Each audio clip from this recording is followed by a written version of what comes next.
Hello my dear friends, স্বাগতম জনাইছো মোৰ ইউটিউব চেনেলৰ অন্য এটা ভিডিঅ'লৈ। আজি মই নৱম শ্ৰেণীৰ অসমীয়া বিষয়ৰ শিশুলীলা কবিতাটোৰ প্ৰশ্ন উত্তৰসমূহ দিবলৈ চেষ্টা কৰিছো। ইয়াৰ আগৰ মই পাৰ্ট 1 পাৰ্ট 2ত এই কবিতাটোৰ ধুনীয়াকৈ বুজাই দিছো। কোনোবাই যদি সেই ভিডিঅ'কিটা চোৱা নাই মই ডেসক্ৰিপচনৰ লিংকটো দি দিম, তোমালোকে ভালদৰে চাই লবা। চাই লৈ পেলাই এই কোৱেশ্চন আনসাৰখিনি কৰিবা। আজি মই তোমালোকক এই কোৱেশ্চন আনসাৰখিনি দিছো আৰু এই কোৱেশ্চন আনসাৰখিনি মই এনেদৰে লিখিছো যাতে তোমালোকে পৰীক্ষাত আহিলে ধুনীয়াকৈ নম্বৰ পাবলৈ সক্ষম হোৱা আৰু তোমালোকৰ এই নম্বৰবোৰ কাটি দিব নোৱাৰে। তোমালোকে ফুল মাৰ্ক থাকিলে ফুল মাৰ্কেই পাবলৈ সক্ষম হ'বা। তেন্তে আহা আজি ভিডিঅ'টো পলম নকৰি আৰম্ভ কৰোঁ। প্ৰশ্নাৱলী অতি চমু উত্তৰ লিখা। কৃষ্ণগীত গাৱন্ত সুন্দৰী। কৃষ্ণগীত গোৱা সুন্দৰী গৰাকী কোন? কৃষ্ণগীত গোৱা সুন্দৰী গৰাকী হ'ল নন্দৰানী যশোদা। মইতো তোমাক ধুনীয়াকৈ বুজাই দিছোঁ, গম পাইছাই। কৰ্ণত কুণ্ডল দোলে আতি। কাৰ কৰ্ণৰ কুণ্ডলৰ কথা কোৱা হৈছে? যশোদাৰ কৰ্ণৰ কুণ্ডলৰ কথা কোৱা হৈছে। কাম্পে কোপে অৰুণ অধৰ। ইয়াত কাৰ অৰুণ অধৰৰ কথা কৈছে? কৃষ্ণৰ অৰুণ অধৰৰ কথা কৈছে। মথনিত ধৰিয়া নিষেধি। মথনি শব্দৰ অৰ্থ কি? এইটো আহিব পাৰে পৰীক্ষাত, তোমালোকে ভালদৰে চাই ল'বা। মথনি শব্দৰ অৰ্থ হৈছে গাখীৰ ঘুটিবলৈ ব্যৱহাৰ কৰা এবিধ সঁজুলি। নুজুৰে আঙুল দুই জৰি। ইয়াত কাৰ জৰিৰ নাটনি হৈছে? শ্ৰীকৃষ্ণ বান্ধিবলৈ যশোদাৰ জৰিৰ নাটনি হৈছে। ৰুণজুণ কেউৰ কংকন। কাৰ কেউৰ কংকনৰ ৰুণজুণ শব্দৰ কথা ইয়াত কোৱা হৈছে? যশোদাৰ কেউ কংকনৰ ৰুণজুণৰ কথা কোৱা হৈছে। অৰ্থাৎ তেওঁ পিন্ধি থকা গামখাৰুবোৰ যেনেদৰে ধুনীয়া সূচুৱাইছিল, সেই ৰুণজুণ যেনেদৰে শব্দৰ সৃষ্টি হৈছিল তেওঁৰ হাতৰ পৰা, সেই কথাটো কোৱা হৈছে। মানে যশোদা হৈছে এজনী সুন্দৰী। তেওঁৰ হাতত যিবোৰ খাৰু পিন্ধি আছিলে সেই খাৰুৰ পৰা যিবোৰ শব্দৰ সৃষ্টি হৈছিল সেইবোৰ কথাকে কৈছে। বুজি পালা? তাৰ পিছলৈ যাওঁ আহা। শিশুলীলা পাঠটিত ফুটি উঠা শ্ৰীকৃষ্ণৰ মানৱীয় ৰূপৰ বিষয়ে নিজৰ ভাষাৰে লিখা। মই চোৱা কেনেকৈ লিখিছোঁ। শিশুলীলা পাঠটিত মহাপুৰুষ শ্ৰী শ্ৰী শংকৰদেৱৰ অনুপম ৰচনা। পাঠটিৰ মাজেৰে পৰম পুৰুষ ভগৱান শ্ৰীকৃষ্ণক ভক্ত কবিজনাই এটা সাধাৰণ মানৱ শিশু হিচাপে অংকন কৰি ভক্তৰ কাষ চপাই দিছে।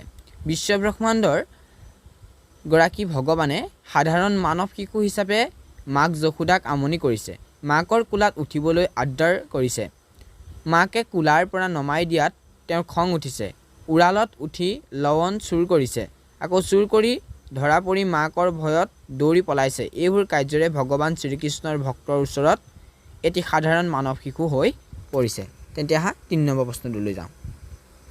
শংকৰদেৱৰ মহত্তম সৃষ্টি কীৰ্তন ঘোষাৰ বিষয়ে এটা চমুটোকা লেখা। এইটো তোমালোকৰ আহিলে ৩ মাৰ্কৰ কাৰণে আহিব। মই চোৱা তোমাৰ ৩ মাৰ্কৰ কাৰণে কেনেদৰে লিখিবা ইয়াত লিখি দিছোঁ, তোমালোকে ৩ মাৰ্কৰ কাৰণে ধুনীয়াকৈ কৰিব পাৰিবা। মহাপুৰুষ শংকৰদেৱৰ সাহিত্যিক জীৱনৰ কীৰ্তিস্তম্ভ হৈছে কীৰ্তন পুথি। নাম প্ৰসংগৰ উপযোগী হিচাপে ৰচনা কৰা এই কাব্যগ্ৰন্থ মহাপুৰুষৰ দ্বাৰা প্ৰৱৰ্তিত একশৰণ নাম ধৰ্মৰ মূল পুথি। বিভিন্ন ছন্দৰ প্ৰয়োগ, ৰসৰ প্ৰাধান্য তথা ভক্তিৰ ধৰ্মৰ গুণানুকীৰ্তনেৰে ভৰপূৰ কীৰ্তন ঘোষাৰ 9টা অধ্যায় আছে। কীৰ্তন বেছিভাগ খণ্ডই ভাগৱত পুৰাণৰ সাৰ সংগ্ৰহ। কীৰ্তন 27টা স্বয়ং সম্পূৰ্ণ খণ্ডৰ সমষ্টি। 4 নম্বৰটো চোৱা। শিশুলীলাৰ পাঠটিৰ অন্তৰ্নিহিত তাৎপৰ্য বুজাই লিখা। শিশুলীলা পাঠটিত অন্তৰ্নিহিত তাৎপৰ্য বুজাই লিখিবলৈ হ'লে আমি এনেদৰে লিখিব লাগিব যে শিশুলীলা পাঠটিত শ্ৰীমন্ত শংকৰদেৱৰ দ্বাৰা বিৰচিত কীৰ্তন ঘোষাৰ অন্তৰ্গত। ভগৱান ভক্তিৰ অধীন। একান্ত ভক্তিৰে ভগৱানক ভক্তই হাতেৰে পায়, কিন্তু অহংকাৰ শূন্য মনেৰে কৰা ভক্তিৰেহে ভগৱানক পাব পাৰি। মনত অহংকাৰ থাকিলে বিভিন্ন প্ৰয়াসেৰেও ভগৱানক পাব নোৱাৰি। শিশুলীলা পাঠটিৰ অন্তৰ্নিহিত তত্ত্বই সেই কথাকে কয়। কৃষ্ণৰ চিন্তাত আতুৰ যশোদাৰ ওচৰত কৃষ্ণই নিজে আহি ধৰা দিছেহি, কিন্তু তেতিয়াই হাতত এছাৰি লৈ যশোদাই তেওঁক খেদিছে আৰু উৰালত জোৰেৰে বান্ধিব খুজিছে। তেতিয়া যশোদাই কৃষ্ণক ধৰিব পৰা নাই আৰু বান্ধিবলৈ সক্ষম হোৱা নাই। তেনে 5 নম্বৰটো চোৱা। তাহাংক তনয় মানিবলে যশোদা বাধন্দ উৰুখলে। কথাষাৰ অন্তৰ্নিহিত তাৎপৰ্য বুজাই লিখা। উক্ত পদফাকি আমাৰ পাঠ্যপুথি অসমীয়া সাহিত্যৰ চয়নিকাৰ অন্তৰ্গত শিশুলীলাৰ পাত্ৰীৰ পৰা তুলি অনা হৈছে। পদ ফাঁকি যশোদাই কৃষ্ণক শাস্তি বিহিবৰ বাবে উৰলত বান্ধি থোৱাৰ প্ৰয়াস কৰিছে। ভগৱান কৃষ্ণ জগতৰ সৃষ্টিকৰ্তা। ভক্তিৰ বলতহে তেওঁক লাভ কৰিব পাৰি। যশোদাই অচলা ভক্তিৰ বলত পৰম ব্ৰহ্ম কৃষ্ণক নিজৰ পুত্ৰৰূপে লাভ কৰিছে। কৃষ্ণইও পুত্ৰৰূপে যশোদাৰ সংসাৰত ধৰা দিছেহি। সাধাৰণ শিশুৱে যিদৰে মাতৃৰ স্নেহত বিলীন হ'ব বিচাৰে, তেনেদৰে কৃষ্ণৰ চৰিত্ৰটো তেনেভাৱেই ফুটি উঠিছে। যশোদায়ো সাধাৰণ মানৱ শিশুৰ দৰে কৰা দুষ্টালিবোৰ দেখি কৃষ্ণক শাস্তি দিবলৈ বিচাৰিছে। কিয়নো শিশু কৃষ্ণই দধিভাণ্ডবোৰ ভাঙি পেলোৱাত আৰু লৱণবোৰ নিজে খাই বান্দৰকো খুওৱাৰ কাৰ্যত মাকে যশোদাক ক্ৰোধান্বিত হৈ পৰিছে। সেয়ে তেওঁ কৃষ্ণক এডাল এছাৰিৰে মাৰিবলৈ খেদি ফুৰিছে আৰু উৰলত বান্ধি থ'বলৈ বিচাৰিছে। কিন্তু স্বয়ং ভগৱান জগতৰ কোনো মায়াই বান্ধি ৰাখিব নোৱাৰে।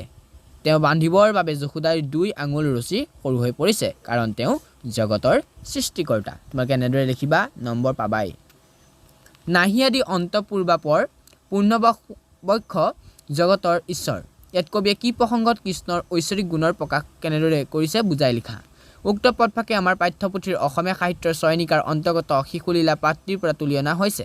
উক্ত পদফাঁকিৰ মাজেৰে কবিয়ে শ্ৰীকৃষ্ণৰ গুণ গৰিমা আৰু ঐশ্বৰিক গুণৰ কথা প্ৰকাশ কৰিছে। কৃষ্ণ হৈছে জগতৰ ঈশ্বৰ পৰম ব্ৰহ্ম। তেওঁ মানৱী ৰূপ ধাৰণ কৰিলেও মহিমাৰ অন্ত নাই। তেওঁই পূৰ্ণব্ৰহ্ম, অনাদি অনন্ত, ভগৱন্তৰ ত্ৰিজগতৰ স্বামী আৰু তেওঁই সৰ্বশক্তিমান। সংসাৰৰ কোনো জাগতিক মায়াই তেওঁক বান্ধি ৰাখিব নোৱাৰে। পুত্ৰ কৃষ্ণই যশোদাক মাতৃৰূপে স্বীকাৰ কৰিছে যদিও তেওঁ বন্ধন স্বীকাৰ কৰিব পৰা নাই। সেয়ে মাতৃয়ে তেওঁক শাস্তি বিহিবৰ বাবে উৰলত বান্ধিব বিচাৰিও বান্ধিব পৰা নাই, কাৰণ তেওঁই পূৰ্ণব্ৰহ্ম, জগতৰ ঈশ্বৰ, সৰ্বব্যাপী আৰু সৰ্বশক্তিমান। এতিয়া আহিলে ব্যাখ্যা কৰা। কিছুমানে মই দেখা পোৱা যায় যে ব্যাখ্যাত কৰিবলৈ আহিলে 4 মাৰ্ক আহে আৰু কিছুমানে সেই 4 মাৰ্ক পাবলৈ সক্ষম নহয়। তোমালোকে মই এনেদৰে এটা লিখি দিছোঁ যাতে তোমালোকে ইয়াক 4 মাৰ্ক কোনো কাটিব নোৱাৰে। ইয়াত দিছে চোৱা, ক যাক যোগী নাপায়ে ধ্যানন্ত, হেনহৰি পলায়ন্ত ভয়ত। ইয়াত তোমালোকে 3টা পাৰ্টত লিখিবা। প্ৰথমটো লিখিবা তোমালোকৰ প্ৰসংগ, তাত থাকিব তোমালোকৰ 1 মাৰ্ক।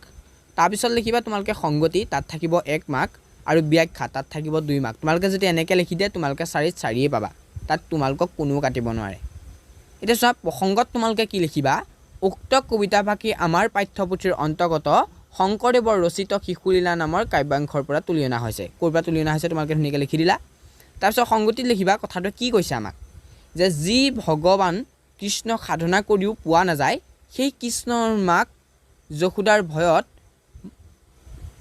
মানৱ শিশুৰ দৰে পলোৱাত কবিয়ে এনেদৰে কৈছে। ব্যাখ্যাটো চোৱা, শ্ৰীকৃষ্ণ হ'ল জগতৰ সৰ্বেসৰ্বা। তেওঁ সৃষ্টিকৰ্তা তথা জগতৰ প্ৰতি, যাক মহান যোগীসকলে বহু ধ্যান ধাৰণ কৰিও তেওঁৰ দৰ্শন লাভ কৰিব নোৱাৰে, তেনে এজন ঈশ্বৰেই মাতৃ যশোদাৰ ভয়ত পলাইছে। সাধাৰণ মানৱ শিশুৰ দৰে তেওঁ মাতৃক অভিমান কৰি দধিভাণ্ডবোৰ ভাঙিছিল আৰু সেইবোৰ নিজে খোৱাৰ লগতে বান্দৰকো খুৱাইছিল। এই কাৰুকাৰ্য দেখি মাতৃ যশোদাই খঙতে এছাৰি লৈ কৃষ্ণক মাৰিবলৈ খেদিছে। সেয়ে কৃষ্ণই ভয়তে পলাবলৈ ধৰিছে। কৃষ্ণ যে ঈশ্বৰৰ এক মানৱীয় ৰূপ লৈ যশোদাৰ ঘৰত পুত্ৰৰূপে জন্ম লৈছে, সেই কথা মাতৃয়ে উপলব্ধি কৰিব পৰা নাই। সেয়ে তেওঁ স্বয়ং কৃষ্ণক এনেদৰে খেদাইছে। ভাণ্ড ভাঙিয়া আবে যাইব কোঠা, খাইব আজি কৃষ্ণ তোৰ মাথা। এইটোও তেনেকৈ চোৱা কেনেকৈ লিখিবা, প্ৰসংগটো একেটাই দিবা। উক্ত কবিতা ফাঁকি আমাৰ পাঠ্যপুথিৰ অন্তৰ্গত শংকৰদেৱৰ ৰচিত শিশুলীলা নামৰ কাব্যাংশৰ পৰা তুলি অনা হৈছে। সংগতি লিখিবা। বৈষ্ণৱ কবিগৰাকীয়ে এই পদ ফাঁকিৰ জৰিয়তে জগতৰ সৃষ্টিকৰ্তা পৰম ব্ৰহ্ম হৈও সাধাৰণ মানৱ শিশুৱে কৰাৰ দৰে তেওঁৰ দুষ্টালিৰ বিষয়ে আৰু সেই কথা মাতৃৰ যশোদাই ধৰা পেলোৱাৰ প্ৰসংগত উক্ত পদ ফাঁকি অৱতাৰণা কৰিছে। ব্যাখ্যা, শ্ৰীকৃষ্ণ যশোদাই কোলাৰ পৰা নমাই স্তন প্ৰাণ কৰাৰ পৰা বিৰত কৰি জুইত বহাই থোৱা গাখীৰ নমাবলৈ যোৱাৰ বাবে শ্ৰীকৃষ্ণই খঙতে দৈ টেকেলি মজিয়াত ছটিয়াই নিজেও খাইছে আৰু বান্দৰকো দিছে।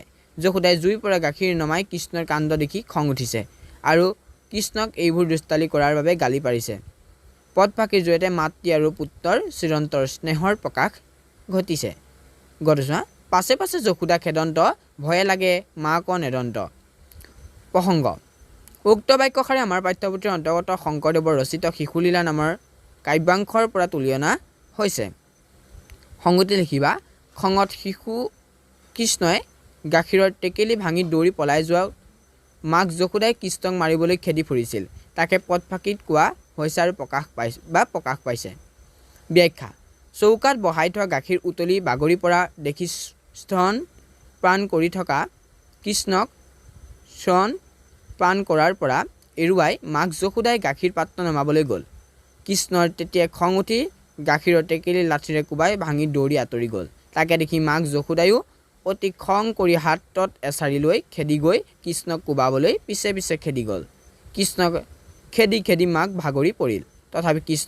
কৃষ্ণক ধৰিব নোৱাৰিলে মাকৰ দুখ দেখি শেষত কৃষ্ণই ভয়ে ভয়ে কান্দি মাকক লগ দিলে আজি কুৱেশ্যন ইমানেই আছিল আৰু তোমালোকৰ এই লেচনটো আৰু দুটামান কুৱেশ্যন থাকি গৈছে সেইকেইটা তোমালোকে এই প্ৰশ্নকেইটা যদি তোমালোকৰ মুখস্থ হৈ যায় বা বুজি পোৱা তেতিয়া তোমালোকে সেইকেইটা নিজে লিখিব পাৰিবা তেন্তে আজি মোৰ এই ভিডিঅ'টোত যদি কিবা তোমালোকৰ ইয়াত ভুল হৈছে কিছুমান শব্দ ভুল থাকিব পাৰে মাজত সেই শব্দবোৰ তোমালোকে নিজে শুদ্ধ কৰিবলৈ যত্ন কৰিবা আৰু আজি ভিডিঅ'টো ইমানেই আছিল তোমালোকে যদি ভিডিঅ'টো ভাল লাগিলে লাইক কৰিবা মোক যদি আৰু কিবা সুধিব লগা আছে তেতিয়া কমেণ্ট কৰিবা চেনেলটো ছাবস্ক্ৰাইব কৰি ল'বা কিয়নো বহুতে দেখা যায় ভিডিঅ'বোৰ চোৱা তোমালোকে কিন্তু চেনেলটো ছাবস্ক্ৰাইব কৰি নোলোৱা যদি ছাবস্ক্ৰাইব কৰি লোৱা তেতিয়াহে মোৰ পাছৰ ভিডিঅ'বোৰ তোমালোকে পাবলৈ সক্ষম হ'বা আৰু পাছৰ ভিডিঅ'বোৰ মই ভাল ভিডিঅ' দিম আৰু তোমালোকক উপকৃত হোৱাৰ ভিডিঅ'ই মই দিম আজি তোমালোকৰ এই শিশুলীলাটো 3টা পাৰ্টত এডাই হৈ গৈছে প্ৰথম পাৰ্টটো আৰু ছেকেণ্ড পাৰ্টটো মই ধুনীয়াকৈ বুজাই দিছোঁ থাৰ্ড পাৰ্টটো কুৱেশ্যন আনচাৰখিনি দি দিছোঁ এনেদৰে মই ইংৰাজী দিম তোমালোকে যদি কোনোবাই ৰিপৰ্ট ৰাইটিঙৰ ট্ৰিক্স মই দি থৈছোঁ তোমালোকে যদি কোনোবা চোৱা নাই সেই ভিডিঅ'টো চাই ল'বা মই